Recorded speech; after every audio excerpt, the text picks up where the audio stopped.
দেখেন স্কুল থেকে এসে গোসল করে খাওয়া দাওয়া করে এই যে বসে গেছে। এই হইল অবস্থা। একটা নয় চলবে 4টা পর্যন্ত, তারপর আসরের এর মধ্যে মাঝখানে আবার নামাজ পড়ে আসে, তারপরে যাবে কোথায়?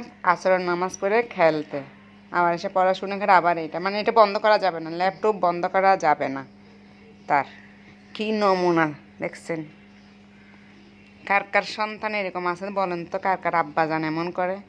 এই যে এরকম ফটোকপি কেউ আসেনি। আমারটা তো এটা ছাড়া চলে না। লেখাপড়ার ফাঁকে ফাঁকে এটার ভিতরে একটু একটু ঢুকবে পড়াশোনা শেষ করে। এই হলো অবস্থা। সবাইকে শুভ দুপুরের শুভেচ্ছা রইল। এখন যাবো কাজের মধ্যে। আমি একদম 2-2.5 ঘন্টা কাজে ব্যস্ত থাকবো, কাউকে লাইক কমেন্ট করতে পারবো না। এই হলো আমার অবস্থা।